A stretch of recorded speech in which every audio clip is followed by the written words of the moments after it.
अस्सलाम वालेकुम, मैं Naseem Rajput, senior journalist anchor. आप मेट्रो वन न्यूज़ पे मेरा प्रोग्राम देखते रहते हैं। ऑल आउट पसंद करने का बहुत बहुत शुक्रिया। जिस तरीके से आपके लाइक आते हैं, सिर्फ पाकिस्तान से नहीं बल्कि दुनिया भर से आप आते हैं और सराहते हैं। यहाँ पे मैं आपसे रिक्वेस्ट करूँगा, जिस तरह आप लाइक करते हैं हमारे प्रोग्राम को, बिल्कुल बहुत बहुत शुक्रिया आपका। एट द सेम टाइम ये सिर्फ मेट्रो वन न्यूज़ की वजह से, तो हमारा जो यूट्यूब चैनल है उसको सब्सक्राइब करें, लाइक करें। ज़्यादा से ज़्यादा लाइक करेंगे तो हमें भी एक मोटिवेशन मिलेगा आपके सामने बेहतर से बेहतर चीज़ लेकर आने का, उसको बेहतर अंदाज से पेश करने का। Thank you very much. अस्सलाम वालेकुम। ऑल आउट में Naseem Rajput metro one news के तमाम नाजरीन से मुखातिब है। पाकिस्तान और ऑस्ट्रेलिया के दरमियान धुएंधार टेस्ट मैच जारी है। धुएंधार इस वजह से कि जिस रफ्तार से पाकिस्तान के बैट्समैनों ने बैटिंग की है, ज़्यादातर तो नींद ही आ जाती है। मैं भी बात करता हूँ इस टेस्ट मैच पे, लेकिन उससे पहले दुनिया क्रिकेट के दो बहुत बड़े नाम, ऑस्ट्रेलिया की टीम पाकिस्तान में है और उसी मुल्क से ताल्लुक़ रखने वाले दो ऐसे क्रिकेटर्स जिन्होंने सारी दुनिया में बड़ा नाम रोशन किया, आजहानी हो गए। उनमें शेन वॉर्न और रॉडनी मार्श शामिल हैं। शेन वॉर्न की स्पिन बॉलिंग आप सबको याद होगी, क्या जादूगर थे। रॉडनी मार्श जैसा विकेट कीपर उनके दौर में कोई दूसरा नहीं था। कैच, मार्श, बोल्ड, लिली, ये भी एक जमाने का बड़ा जबरदस्त किस्म का फिक्रा हुआ करता था। ये दोनों ऐसी शख्सियात है कि जिन्हें दुनिया क्रिकेट बहुत याद रखेगी। ऑस्ट्रेलियन टेस्ट पे हम बात कर रहे थे। जिस दिन पाकिस्तान और ऑस्ट्रेलिया के दरमियान रावलपिंडी में टेस्ट मैच शुरू हुआ, उसी दिन मोहाली में इंडिया और श्रीलंका के दरमियान टेस्ट मैच शुरू हुआ। दोनों में इतना बड़ा फर्क दिखाई देता है। एक परफेक्ट बैटिंग ट्रैक पर पाकिस्तान के बैट्समैन ऐसा लगा कि अपने लिए खेल रहे थे। अजहर अली से इतने दिन रन स्कोर नहीं हुए, उन्होंने कहा इस बार तो मैं बस खड़ा ही रहूंगा। इमाम उल हक ने कम बैक किया था, उन्होंने कहा बस मैंने भी खड़ा ही रहना है, यहाँ पर जाना कहीं भी नहीं है। दूसरी जानिब हम इंडिया के बैट्समैनों की परफॉर्मेंस देखते हैं, उनका स्ट्राइक रेट देखते हैं, उनका रन रेट देखते हैं ओवर के अंदर। इंडिया ने जिस तरीके की बैटिंग की है, 574 रन 8 विकेटों के नुकसान पर अगेंस्ट श्रीलंका स्कोर किए 129.2 ओवर में। इसके बरक्स पाकिस्तान क्रिकेट टीम ने 162 ओवर खेले और 476 रन स्कोर किए, यानी कि 100 रन का फर्क।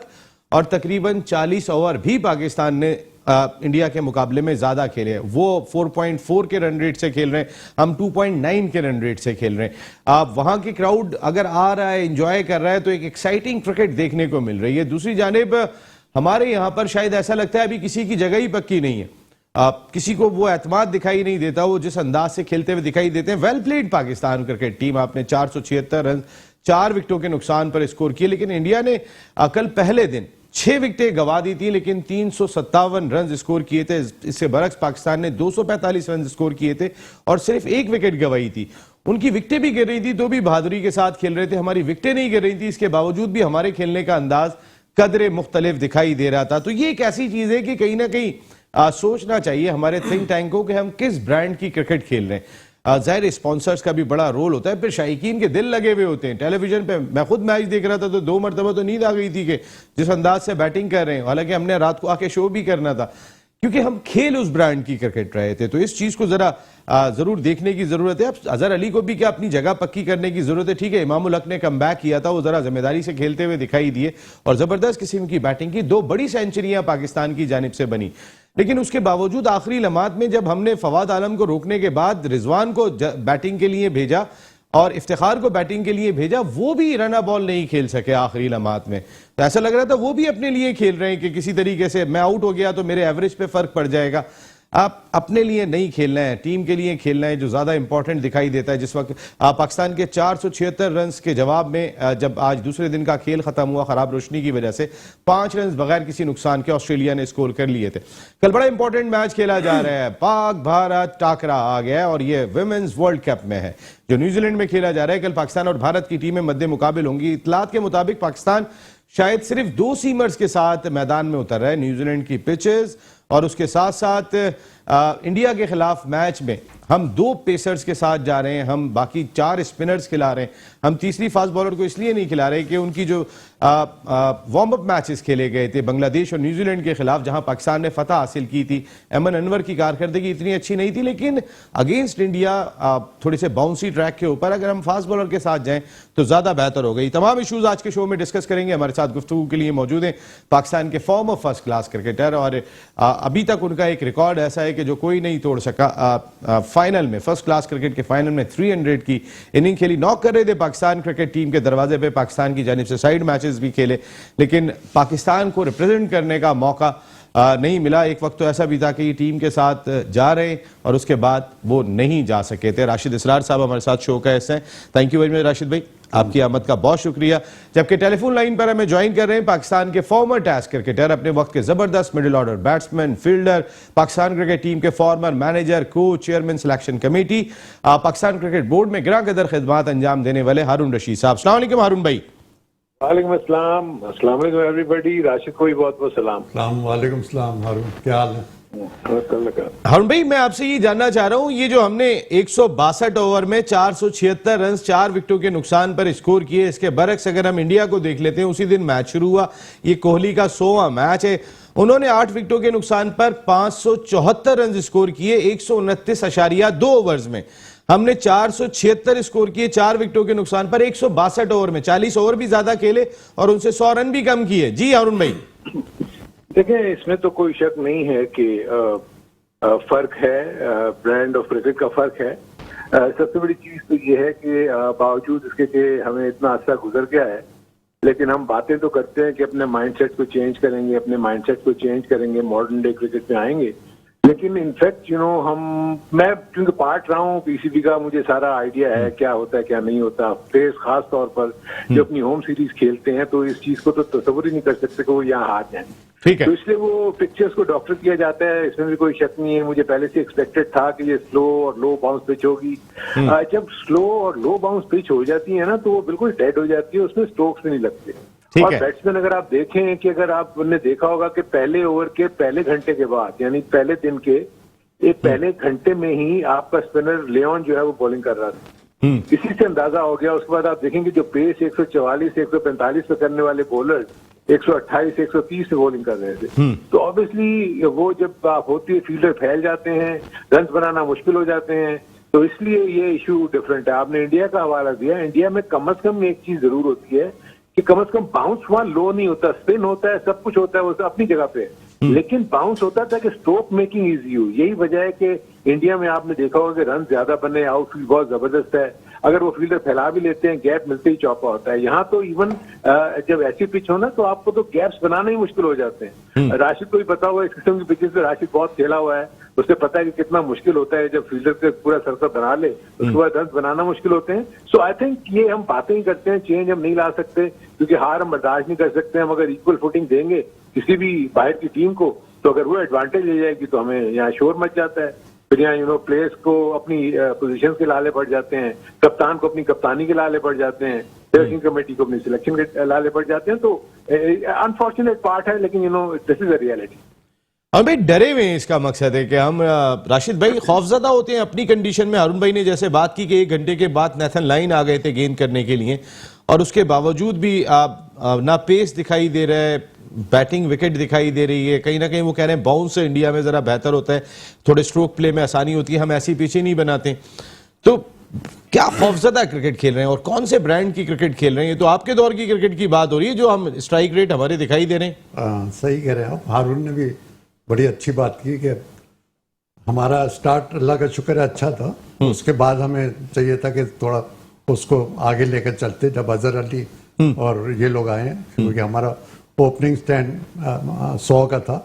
उसके बाद ये शफी आउट हुए तो अजहर अली आए, तो उससे चाहिए था इनको उसको एक्सलेट करते।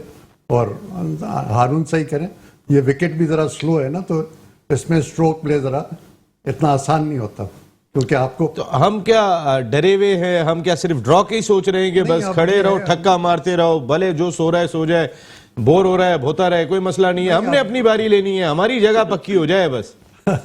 अब ये देखे ना, 18 साल बाद ऑस्ट्रेलिया आ रही है, 24 साल के बाद, 24 साल, तो माशाल्लाह इनका अटैक इतना बुरा नहीं है, मगर ये क्योंकि विकेट स्लो है इसकी वजह से हम अपनी कंडीशन में भी डर रहे हैं, इसका मकसद है। नहीं, डरने की बात नहीं है। टेस्ट क्रिकेट में स्टार्ट तो ऐसे ही होता है ज्यादातर, क्योंकि तो वो इंडिया वाले क्या वनडे खेल रहे थे मोहाली में? नहीं, अब इंडिया जरा डिफरेंट टीम है, हमारी जरा इंडिया हमसे अच्छी टीम है, थोड़ी बेहतर है। अभी हमने 10 विकेटों से हराया उन्हें T20 वर्ल्ड कप में, T20 में रिसेंट पास्ट में हमारी कारकर्दगी उनसे अच्छी है। T20 में अच्छी है, मगर टेस्ट में तो अभी आप खेलेंगे तो पता चलेगा ना। खेलेंगे तो पता चलेगा। हारून भाई, ऐसा लग रहा है हम अपनी जगहों के लिए खेल रहे हैं, हम टीम के लिए नहीं खेल रहे। आप जरा देखें तो सही कि हमने सिर्फ 4 विकेटें गंवाई हैं। उसके बाद हमने फवाद आलम को रोकने के बाद इफ्तिखार अहमद को बैटिंग के लिए भेजा। चले, अजहर अली ने जो है वो जो भी रन स्कोर किए थे वो 185 रन 361 गेंदों पे स्कोर किए, 51 के स्ट्राइक रेट से बैटिंग की। इमामुल हक ने 157 रन 43 के स्ट्राइक रेट से स्कोर किए। लेकिन बाबर आजम जो बैटिंग के लिए आए थे उन्होंने भी 43 के स्ट्राइक रेट से बैटिंग की कि जिस वक्त थोड़ा सा तेज खेलने की जरूरत थी हमें। उसके बाद अगर नीचे आ जाते हैं, इफ्तिखार उन्होंने भी जो है वो 13 रन 21 गेंदों पे बनाए, यानी 13 गेंदों पे भी वो उस वक्त के जब तेज खेलना था नहीं बना सके। रिजवान बहुत फॉर्म में थे, 29 रन 46 गेंदों पे स्कोर किए, वो भी कोई तेज नहीं खेल सके, दोनों नॉट आउट वापस गए। अपनी विकेट बचा के ले जाना ज्यादा इंपॉर्टेंट है या कि कुछ खुल के खेलना इंपॉर्टेंट है? नहीं, इट्स नॉट दैट। देखिए, अभी जो राशिद ने बात की ना, क्योंकि स्ट्रोक मेकिंग, आपने खुद ही कहा कि हमने फवाद आलम को जब रोका तो इसका मकसद ये था कि आपने एग्रेसिव बैट्समैन भेजी है ना, आपने रिजवान को भेजा, आपने इफ्तिखार को भेजा। यानी पिच इतनी स्लो थी कि वो एग्रेसिव बैट्समैन जो कि अटैकिंग क्रिकेट खेलते हैं वो भी रन नहीं बना सके ना। उन्होंने भी कोशिश तो की होगी, लेकिन ये है कि बॉलिंग जब आपके बल्ले पे नहीं आएगा, आप उसको अगर हर बात तो बॉल को ग्राउंड से बाहर नहीं फेंक सकते ना, बाउंड्री से बाहर तो नहीं फेंक सकते। आपको बाउंड्री चाहिए, आपको तेज रन चाहिए कि ये 1 से 2 बनाए, 2 से 3 बनाए। सो मेरे अपने नजदीक, मैंने पहले दिन ही एक ट्वीट किया था कि मैं एक्सपेक्ट कर रहा था कि पाकिस्तान स्लो और लो बाउंस पिचेस बनाएगा, जो कि पाकिस्तान के लिए भी मुश्किल साबित हो रहा है एज ए बैटिंग साइड। ठीक है, एडवांटेज पाकिस्तान को मिला, ये बात भी राशिद ठीक कह रहे हैं कि जब अच्छा स्टैंड मिल गया था तो उसके बाद एग्रेसिव क्रिकेट खेलनी चाहिए थी, आपको रन ज्यादा बनाने चाहिए थे, एक्सेलरेट करना चाहिए था, और मैं भी एक्सपेक्ट कर रहा था। लेकिन मैं तो ये फील करता हूँ कि चले अजहर को छोड़ दें, लेकिन बाकी बाबर हो गए, रिजवान हो गए, इफ्तिखार हो गए, ये लोग तो कम से कम स्ट्रोक मेकर्स है ना। लेकिन ये कि इनके लिए भी मुश्किल हुआ। सो जो पिच की कंडीशन थी वो इस किस्म की थी कि वहां पर आप आजादाना तौर के ऊपर हर बॉल के ऊपर स्ट्रोक्स नहीं खेल सकते थे, ना बना सकते थे। लेकिन बावजूद इसके पाकिस्तान ने जो अपना गोल सेट किया हुआ था वो तो अचीव कर लिया ना। उन्होंने इतने रन बना दिए कि अब ऑस्ट्रेलिया को 2 मरतबा आउट करने की कोशिश करेंगे। पिच बहुत स्लो है। अब ऑस्ट्रेलियंस जो हैं, क्या उनमें इतना टेम्परामेंट है कि इतनी स्लो विकेट के ऊपर जहां पर दोनों तरफ से स्पिनर लगेंगे? ऑस्ट्रेलिया ने गलती की क्योंकि अपने वो फास्ट बॉलर्स के ऊपर बहुत ज्यादा इंतजार करते चले आ रहे हैं, तो उन्होंने 3 पेसर्स के साथ खेले। जब उनके पास ग्रीन मौजूद था तो मैं फील करता हूँ कोई एक स्पिनर ऐड करना चाहिए, जो कि उन्होंने। लेकिन अब ऑब्वियसली वो तीनों जो बॉलर्स थे, चाहे वो कमिंस हो या स्टार्क हो या हेजलवुड हो, वो इनको पीछे सारी मैचेस जिताते हुए चले आ रहे हैं। जो किसी एक को भी वो ड्रॉप करना उनके लिए बड़ा मुश्किल था कि हम किसी स्पिनर को खिलाएं। लेकिन मैं फील करता हूँ अगर एक स्पिनर खेलते हैं तो यू नेवर नो कि पाकिस्तान को थोड़ा टफ टाइम मिलता। जी राशिद भाई, आप कुछ ऐड करने कह रहे थे? इनको चाहिए था कि ये इस विकेट पर 3 स्पिनर जरूरी होते हैं, क्योंकि ये जो कंडीशन होती है, स्लो विकेट है, एक तो लेफ्ट आर्म और एक राइट आर्म लेग स्पिनर। हमने इफ्तिखार को खिलाया ना तीसरा स्पिनर, नहीं अब क्योंकि हम बैटिंग में डरते हैं ना सर, के पीछे बैटिंग की भी डेप्थ बढ़ा लो, ऐसा ना हो कि ऊपर के 3 आउट हुए तो नीचे के 3 खुद ब खुद चले जाएंगे, सोचने के बाद के ऊपर के 3 आउट हो गए। जब इन्होंने इतना स्कोर कर लिया था तो रिजवान और इफ्तिखार को चाहिए था थोड़ा तेज खेलकर जरा 500 तक स्कोर ले जाते, मगर ऑस्ट्रेलिया को चाहिए था कि स्पिनर, इनको पता है कि इन विकेटों पर 3 स्पिनर बहुत जरूरी है, तो लायन सिर्फ एक इनका वाहिद ऑफ स्पिनर था जो इतना इम्प्रेस नहीं कर सका। बाकी फास्ट बॉलर तो इन विकेटों पर सबको पता है कि कुछ इतना काम नहीं दिखा सकते। डेनिस लिली ने एक मरतबा फैसलाबाद की पिच पे कहा था ना अरुण भाई, आप खेले थे वो मैच के, मैं अपनी सास को भी यहाँ पर अरुण भाई लेकिन हम क्या सही ब्रांड की क्रिकेट खेल रहे हैं मार्केटिंग पॉइंट ऑफ व्यू से, अपने क्राउड के लिहाज से? ठीक है, हमने टारगेट हासिल कर लिया, हमने 476 रन स्कोर कर लिया, आप कह रहे हैं 2 मरतबा आउट कर लेंगे तो कल पता चलेगा अरुण भाई। लेकिन कर लेना, मतलब उन्होंने जो, मैं कह रहा हूँ जो उनका प्लान है उसके मुताबिक उन्होंने रन कर दिए हैं, तो ये सोच रहे होंगे कि इनको 2 दफा आउट कर देंगे, लेकिन अब इनको आउट करना है कि ऑस्ट्रेलियन बैट्समैन इतने डिटरमिन है कि वो इतना लंबा खेल लेंगे, या वो जो स्पिन की नौयत देखनी होगी तो बहुत ज्यादा स्लो स्पिन होगा। जब तक शार्प स्पिन नहीं होगा बैट एंड पैड नहीं होता, आप बैट्समैन को तंग नहीं करते, बैट्समैन पीछे आके आराम से खेल लेता है उसको। जैसे हम देख रहे थे कि लियोन अच्छा खासा तेज ऑफ स्पिनर है, उसकी बॉल पड़ के इतना स्लो आ रही थी कि बड़े आराम से उसको खेला जा रहा है। लेकिन क्योंकि ऑस्ट्रेलियंस पहली दफा इस किस्म की पिच के ऊपर खेलेंगे, उनके बैट्समैन और रादर उनके नए बैट्समैन है, इतने ज्यादा कोई एक्सपीरियंस बैट्समैन भी एज सच नहीं है, तो तो मेरे वार्नर वगैरह ये इस किस्म की पिचेस के ऊपर वो हार्डली खेले होंगे, तो ये देखना होगा। बेसिकली तो स्किल्स का टेस्ट जो है बैटिंग का वो ऑस्ट्रेलिया के बैट्समैन का है अगेंस्ट दी पाकिस्तानी स्पिनर्स, यानी दोनों ऑफ स्पिनर और लेफ्ट आर्म स्पिनर जो हमारे खेल रहे हैं वो काफी अच्छी नपी तुली बॉलिंग करते हैं। So let's see tomorrow. लेकिन मैं एक बात ये कह रहा था कि पाकिस्तान ने जो अपने जेहन में सोचा था, टॉस जीतेंगे, बैटिंग करेंगे, इतने रन बनाएंगे और ऑस्ट्रेलिया को बैटिंग की दावत दी कि अब तक तो ये पाकिस्तान की फेवर में जा रहा है। अब कल के बाद जो बैटिंग है वो देखेंगे कि वो किस तरीके से ऑस्ट्रेलियन बैटिंग करते हैं पाकिस्तान के स्पिनर्स, और खास तौर पर पाकिस्तान को जो एडवांटेज देखें, वो लोग इतना ज्यादा रिवर्स स्विंग के ऊपर इंहिसार नहीं करते। पाकिस्तानी बॉलर्स जो फास्ट बॉलर्स है ना, वो रिवर्स स्विंग के ऊपर बहुत ज्यादा इंहिसार करते हैं, और जहां लो बाउंस पिचेस हो ना, वहां जब ये रिवर्स स्विंग होना शुरू हो जाए तो बैट्समैन के लिए मुश्किल हो जाता है। तो ऑस्ट्रेलिया के लिए तो पाकिस्तानी पेसर्स भी मुश्किल में डालेंगे उनको with the old ball and the spinners as well. बिल्कुल ठीक है। डिक्लेरेशन सही टाइम पे थी या नहीं थी, ये भी एक जरूर हम सवाल करेंगे कि हमने रन ही इतने नहीं किए थे कि हमें डिक्लेरेशन ऑलरेडी इतना लेट करना पड़ी। बैड लाइट हो गई, सिर्फ 1 ओवर का खेल हो सका, वो भी साजिद खान से करवाना पड़ा हमें, शाहिनशाह अफरीदी से भी हम नहीं करवा सकते थे। तो हमने अभी तो प्रेशर है ऑस्ट्रेलिया पर, सर वो तो है, मान लिया आपकी बात, वो कल हो सकता है शाम में जाके हमारे ऊपर ही उल्टा नहीं आ जाए, वो जिस तरह की एग्रेसिव बैटिंग करते हैं। हमारी आउटफील्ड एक तो बहुत स्लो है यहाँ की, तो ऐसा नहीं है कि वो 301 सारी चीजें हमारे हक में, आउटफील्ड भी स्लो है, पिच भी हमने स्लो बनाई है। बिल्कुल, हमारे स्पिनर अच्छे हैं, इंशाल्लाह हम करेंगे आउट। चले हम सब यही उम्मीद करते हैं कि लेकिन एटलीस्ट एक बात मैं बिल्कुल पूरे वसूख से कह रहा हूं कि जिस ब्रांड की क्रिकेट हमने 2 दिन में खेली है, ऑस्ट्रेलिया ऐसे नहीं खेलेंगे, चाहे पिच कितनी भी स्लो हो या जैसी भी, क्योंकि वो अपना एक ब्रांड डेवलप कर चुके हैं, अपना एक अंदाज बना चुके हैं जो सारी दुनिया के अंदर डोमिनेटिंग भी दिखाई देता है। आज दुनिया में जो टीमें टॉप कर रही हैं वो एक दिन के अंदर 350 350 रन बनाती हैं। आप जिस जगह पर भी टेस्ट मैच हो रहा हो वो 350 350 रन के लिए जाती हैं। हम आज भी 245 के चक्कर से नहीं निकल पा रहे। कल हमने 245 बनाए थे, आज हमने 241 रन बनाए थे। तो हम किस ब्रांड की क्रिकेट खेल रहे हैं, मैं तो सिर्फ ये बात कर रहा था। लेकिन वापस आते हैं तो जरा इंडिया पाकिस्तान जबरदस्त किस्म का टाकरा वर्ल्ड कप में पाकिस्तान और भारत की टीमें मद्दे मुकाबिल होंगी। हमारी खवातीन क्या करती हैं? वैसे इतलात के मुताबिक वो तो 3 पेसर के साथ भी नहीं जा रही। ब्रेक के बाद बात करते हैं। ऑल आउट में एक मरतबा फिर आपको खुशामदीद कहते हैं। ना पिंडी में ऑल आउट हो रहे हैं, ना मोहाली में ऑल आउट हो रहे हैं। ऑल आउट तो कोई टीम नहीं हो रही, लेकिन मोहाली में रन्स बन रहे हैं, हमारे यहाँ पे रन्स नहीं बन रहे जिस रफ्तार से वहां पे बन रहे हैं। पिच भी बेहतर है और ज़ाहिर श्रीलंकन स्पिनर भी हसारंगा वगैरह कोई हल्के स्पिनर नहीं है, और खासतौर पे इंडिया में भी स्पिन पिचेस होती हैं, लेकिन वहां के उनके बैट्समैनों ने जबरदस्त बैटिंग की। जडेजा ने 175 रन 228 गेंदों पे बनाए, उनका स्ट्राइक रेट 76 था। हमारे कप्तान भी 43 के स्ट्राइक रेट से बैटिंग करके गए जब बोर्ड के ऊपर 350 रन दिखाई दे रहे थे, 325 रन दिखाई दे रहे थे। तो मकसद है कि हम क्या अपने लिए खेल रहे हैं या वो टीम के लिए खेल रहे हैं, ये बात समझ में नहीं आ रही। लेकिन मैं इंडिया और पाकिस्तान के दोनों के टेस्ट एक ही दिन शुरू हुए थे तो उसको कंपेयर कर रहा था, लेकिन कल वाकई में इंडिया और पाकिस्तान की टीमें मद्दे मुकाबले हैं न्यूजीलैंड में वर्ल्ड कप के मुकाबले में। हारून भाई, आपने विमेंस क्रिकेट को बहुत इसको प्रमोट करने में आपका बहुत बड़ा रोल रहा। जिस वक्त आप पाकिस्तान क्रिकेट बोर्ड में थे, इस वक्त हमारी टीम कहां पर है? हम वार्म अप मैचेस दोनों अगेंस्ट न्यूजीलैंड और बांग्लादेश जीत के आ रहे हैं, तो कल भारत से मुकाबला हमारा। जी एक्सपेक्ट कर रहा हूँ कि अच्छा मैच होगा। देखें, मैं फील करता हूँ कि पाकिस्तान की जो विमेन टीम है कुछ ऐसे अच्छा परफॉर्म कर रही है, और जो वार्म अप मैचेस जीतने का मकसद ये है कि उनका कॉन्फिडेंस भी काफी हाई होगा, और इंडिया से जब मिलेंगे तो काफी कॉन्फिडेंट नोट पे उनका मुकाबला करेंगे। लेकिन इंडिया की टीम बुरी नहीं है, इंडिया तो बहुत अच्छे से बहुत अच्छी क्रिकेट खेलती हुई चली आ रही है इंडिया की विमेन टीम।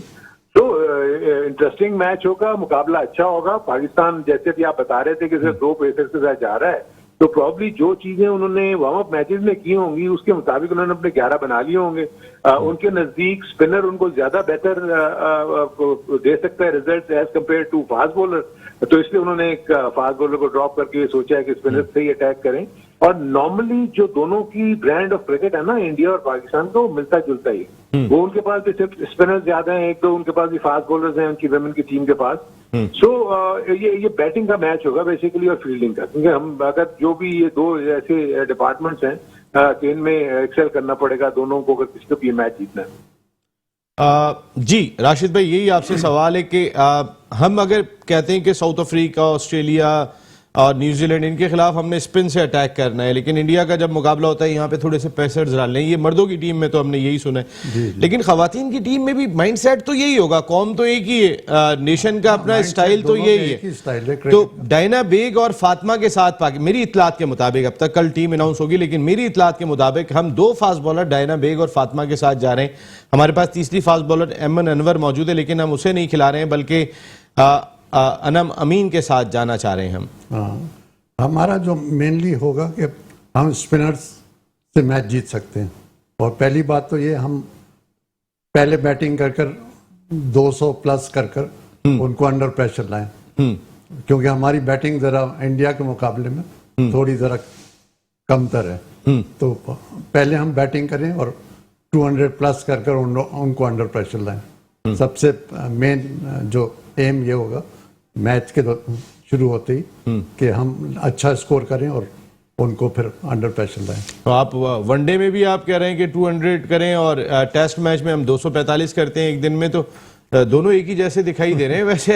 हारून भाई नहीं नसीम, देखो इसमें एक चीज मैं बताऊं आपको कि जो आप बात कर रहे हो ना एमन अनवर की, ये जो स्पिनर खिला रहे हैं ना, ये बड़ी डिसेप्टिव स्पिनर है। ये करती है, ऐसा लगता है ऐसे जैसे कि ये स्पिन करेगी, इसका गेंद पड़ने के बाद ना विकेट की तरफ आता है, तो एलबीडब्ल्यू और बोल्ड होने के चांसेस बहुत ज्यादा है और इसने काफी टीमों को तंग किया हुआ है। जहां तक मैं कहता हूँ कि पाकिस्तान का जो बैटिंग का मेन स्टे आपको पता ही है, बिस्मा मारूफ है, जवेरिया है, और उसके बाद नीचे आलिया रियाज आके निदा बैटिंग कर लेती है कुछ तेज, निदा बैटिंग कर लेती है। तो I think it's not a bad batting lineup, लेकिन बदकिस्मती से हमारे पास पूल ही इतना है, हमारे पास 15 से 20 लड़कियां हैं जिसके गिर्द आपकी पूरी पाकिस्तान की टीम घूमती है, और पिछले आप 10-15 सालों से देख रहे होंगे यही फेसेस आपको नजर आते हैं। अब ऑब्वियसली इतने मैच्योर हो गई हैं सारी लड़कियां, खेल खेल के इनको आइडिया हो गया हुआ है। तो और इंडिया के खिलाफ भी इन्होंने पीछे 1-2 मैचेस में काफी टफ उनको फाइट भी दी है, एक आध मैच इन्होंने शायद जीता भी है। तो मेरे अपने नजदीक जज्बा भी काम करता है। आपको पता है जब भी इंडिया के खिलाफ मैच हो, चाहे मेन की टीम हो या विमेन की टीम हो,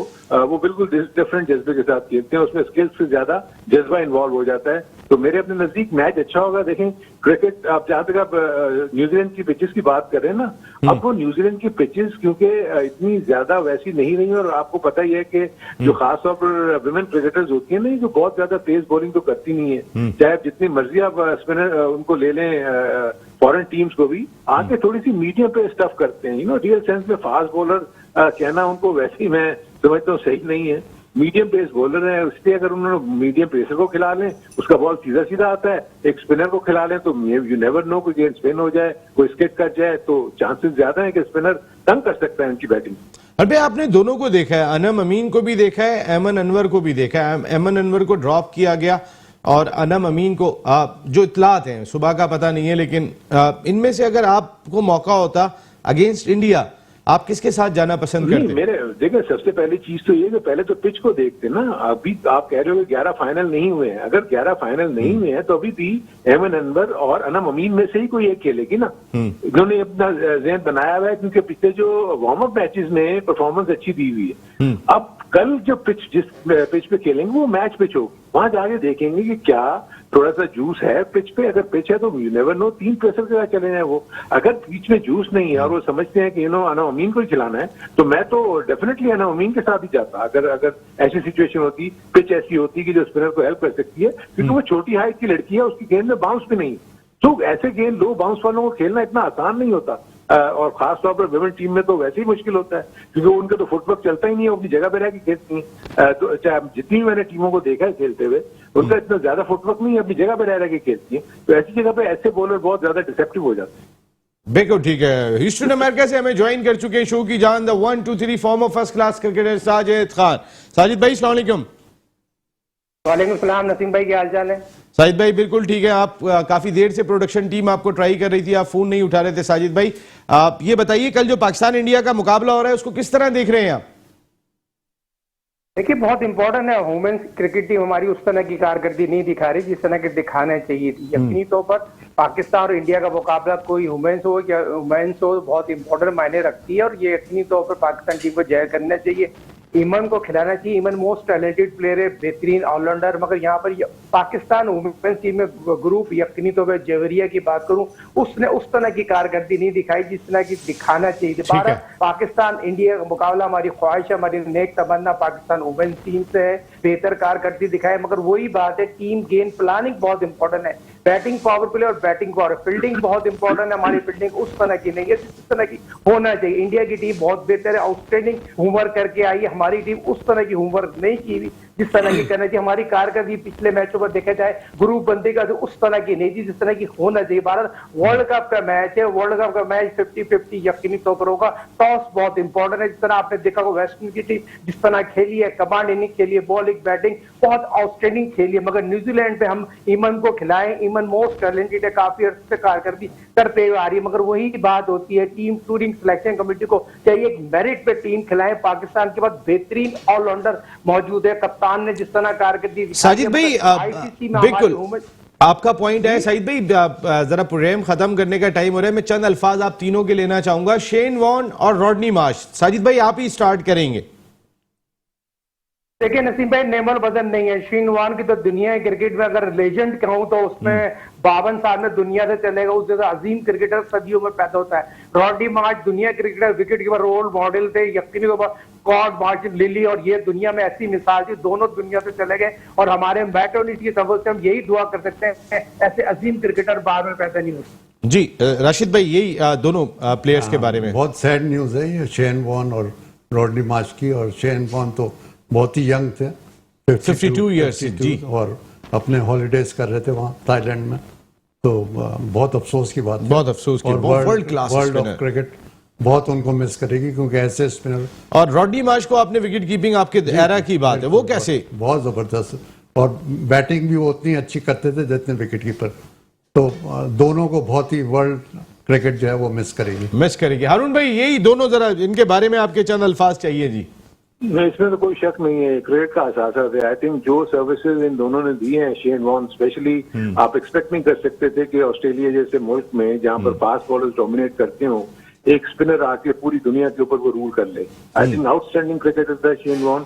और उसके साथ साथ रॉड मार्श के साथ तो मैं खुद खेला हुआ हूँ, उसको अपने अगेंस्ट में उसको खेलते हुए देखता था। आई थिंक जितना ज्यादा कॉन्फिडेंट और जितनी जबरदस्त कीपिंग और बैटिंग मुश्किल वक्त में आके करना, ये बहुत बड़ा लॉस है क्रिकेट के लिए। और मैं तो इस मामले के दोनों को मैंने बहुत करीब से देखा है। जब मैं पाकिस्तान टीम का मैनेजर और कोच था तो शेन वॉर्न हमारे खिलाफ खेलते थे, और जब मैं एज ए प्लेयर खेलता था तो रॉड मार्श जो थे वो हमारे खिलाफ खेला करते थे। तो मैं तो बहुत करीब से इनको देखा और इनसे मैंने बहुत सारी चीजें देखी थी।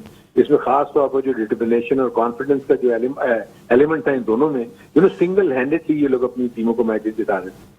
और भाई बहुत बड़ा लॉस है। रॉडनी मार्श अपने दौर के नंबर 1 विकेट कीपर और शेन वॉर्न अपने दौर के नंबर 1 स्पिनर, इसमें कोई शक नहीं, इसमें कोई शक नहीं है। क्योंकि रॉडनी मार्श के बारे में कहते थे उनके जो डिसमिसल्स की तादाद भी बताती है, लेकिन वो जो एक एज ए प्लेयर आप उस पर तबसरा कर सकते हैं कि जो चार्मिंग उनकी थी। जी बिल्कुल, इसमें तो कोई शक नहीं है। देखें, एक ऐसा प्लेयर जो कि आप देखें कि उनके पास उस जमाने में 4 फास्ट बॉलर्स होते थे। थॉमसन था, ये डेनिस लिली, मैक्स वॉकर, उसके अलावा और 2-3 और बॉलर्स वहां बॉलिंग किया करते थे। तो बेसिकली जो रॉड मार्च की जो कीपिंग है वो फास्ट बॉलर्स के तो बहुत ही आउटस्टैंडिंग थी। हार्डली उनके स्पिनर चूज होते थे। एक उनका एशले मैलेट उस जमाने में ऑफ स्पिनर हुआ करता था, तो बाद में ब्रूस यार्डली आ गए थे। तो ज्यादातर वो पीछे विकेट के पीछे करते थे, और मैंने देखता था कि जिस तरीके से वो अपने बॉलर्स को गाइड करते थे, अपने कप्तान को जो कि फर्स्ट स्लिप में खड़े होते थे, चाहे वो येन चैपल हो या ग्रेग चैपल हो, और उनकी बहुत ज्यादा रिस्पेक्ट थी उनकी पूरी टीम में। तो वो ये फील करते थे कि जो ब्रेन है ऑस्ट्रेलियन क्रिकेट का वो रॉडनी मार्श है। तो रॉडनी मार्श के मुंह से जो भी अल्फाज निकलते थे, उसके बाद क्रिकेट छोड़ने के बाद ना सिर्फ ये कि उन्होंने ऑस्ट्रेलिया की क्रिकेट को सर्व किया, बल्कि इंग्लैंड की क्रिकेट को सर्व किया, साथ साथ आईसीसी की ग्लोबल एकेडमी जो यहाँ थी यूएई में, उसको आके उन्होंने एस्टेब्लिश किया। तो आई थिंक बहुत आउटस्टैंडिंग खिदमात हैं इन प्लेयर्स। बिल्कुल ठीक है, ग्रेट हारून भाई, बहुत बहुत शुक्रिया आपका, thank you very much. Sajid भाई आपका भी बहुत बहुत शुक्रिया। राशिद इशार भाई, थैंक यू वेरी मच, आपकी आमद का बहुत बहुत शुक्रिया। और ऑल आउट में इतना ही, हम उम्मीद यही कर रहे हैं कि कल पाकिस्तान क्रिकेट टीम ऑस्ट्रेलिया को ऑल आउट करेगी, फिर उसके अगले दिन एक मरतबा फिर ऑल आउट करेगी। यहाँ नसीम राजपूत अपनी पूरी प्रोडक्शन टीम के साथ चाहता है इजाजत। जिंदगी रही तो फिर कल रात को 10 बजे आपसे फिर मुलाकात हो रही है, और पाकिस्तान भारत को हराएगा इंशाअल्लाह। कल रात को 10 बजे हम लोग इस पे सेलिब्रेट करेंगे। टिल देन, अल्लाह निगहबान।